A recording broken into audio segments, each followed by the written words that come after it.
Alrighty, the next evolution, the next phase of the NBA is in effect. Whether you know it or not, the next phase it's coming. The league it's evolving. The league is changing from what it currently has been made out to be, and currently to where it's, you know what I'm saying. It's in the beginning stages, so early, but between small ball, like okay, we're gonna have all small balls. And yes, there is positionless basketball. Positionless basketball is a thing. It is here. Positionless basketball is a thing. But the small ball, oh, we're going to just shoot a million threes. It's kind of going away if you secretly notice.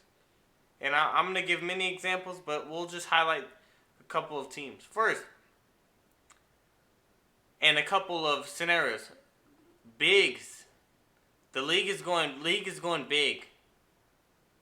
Now you've seen it a little bit with some of the older teams like the Lakers, and there were some teams that okay, you know what I'm saying, Philly when they had Al Horford, you know what I'm saying, teams that were more mature or older, they were going bigger.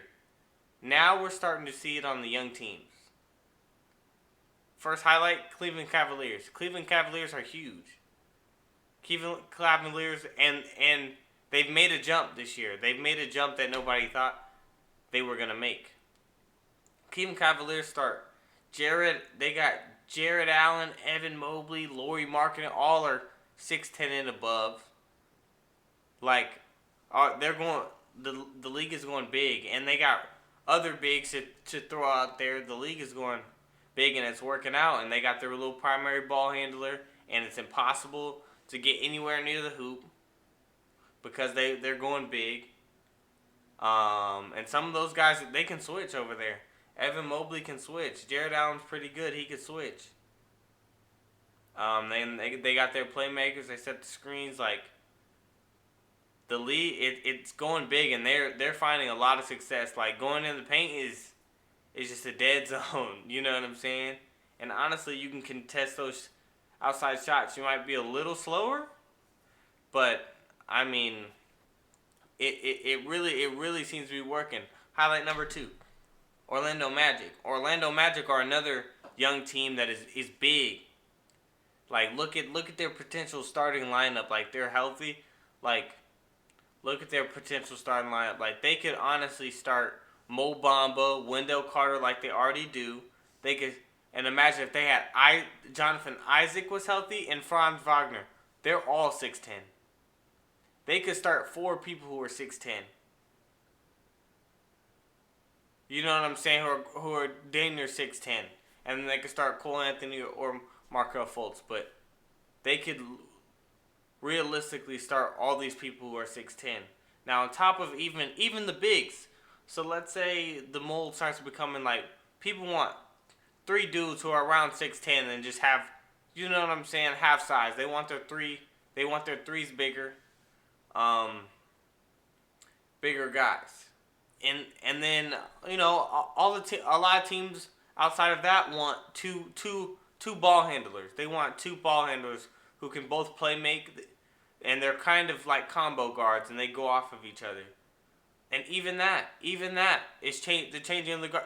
Josh Giddey, 6'8", is a playmaking guard. Kay Cunningham, you know what I'm saying, who are like point guard, shooting guard. You know what I'm saying? Like they have the size.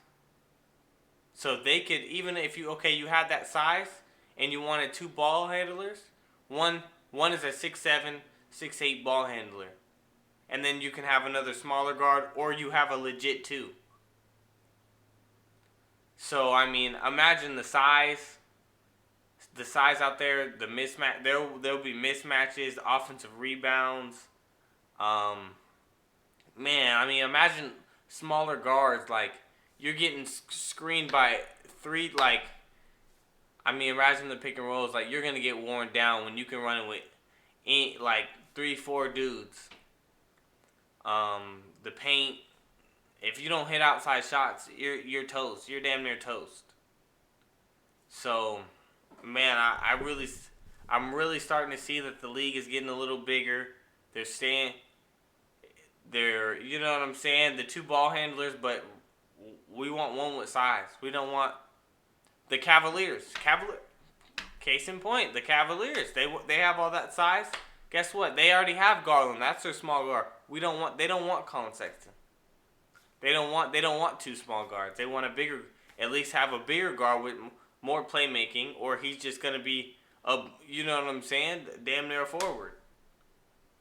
But we don't want two small guards. So I think it's moving around everywhere. Another case in point. And how the league is evolving, how the league is changing. It's been about the three. It's been about the three for the last some years. It's been like Curry era. You know what I'm saying? And Curry's getting a lot of press right now. But to be honest, the mid range has definitely come back. I mean, think about and just along with the mid range, just basketball players. They're starting to come back, especially with the rule changes. They're not just giving calls. Basketball players are starting to come back. The mid-range. Think about how many teams really are like, of the top teams are really just like mad like three-pointers. You got the Warriors. The Nets aren't really heavily relying on the three. Like now they don't even have Shamet no more. Like they got Harden, Joe Harris. And KD's really a mid-range guy. Of course, KD knocks down threes, no problem. But KD's really a mid-range guy. You got Aldridge. Like, they're not really a heavy. Like, they have 2 3-point. Patty Mills. But they're not. I don't think they're just so heavily focused. Obviously, the Lakers are big. They're not a 3-point team. Milwaukee. None of their stars are super 3-point guys. Even Middleton likes to get into the mid-range. That's where he's really money. They have a couple role players who like to shoot, like Pat Connaughton. But is he really a sniper? Is that really like their main focus? Get him the ball like he's dug it? No. Philly, no. They got Seth Curry. That's really their 3-point marksman.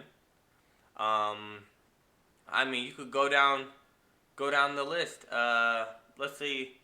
Even the Clippers. The Clippers are like a smaller team. Like, who's their mad 3-point shooters? Paul George? Okay, they got Paul George.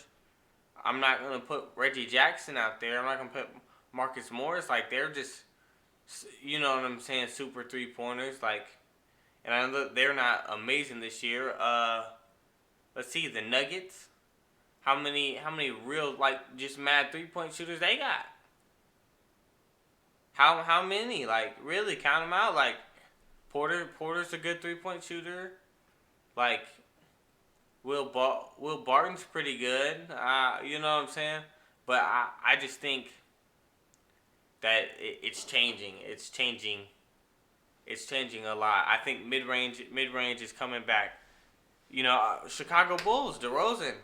You know what I'm saying? DeRozan bringing, like, the basketball players are coming back. The analytics are drawing back a little bit. I think just naturally. You know what I'm saying? I'm trying to think. Who else? So, I mean, that's kind of how I'm seeing it. And also, and along with the 3-point, the 3-point thing, the mid-range game, kind of the in-between coming back, and not as many just shoot 'em up threes. So, last year, and I noticed this. Last year, there was 15 players. Now, this could be partly with the ball, the new ball that, players complain about. Could partly be other things. But last year, 15 players averaged 3 or more threes a game. This year, the number is 9. There's only 9 players. That's cut 40%. Damn near half the amount of players are hitting three threes and over. So, I mean, you're starting to see decline, whether it's the ball, whether it's how things are going, how the movement, but there's movement. Believe me, there's movement, and the league is changing quick. And it's sneaking in. It's going to sneak up on a lot of people. But, man, this league is changing quick. So, just, hey, be aware I'm liking change. But this is the new era. JBAPC, like, comment, subscribe. We come with more videos.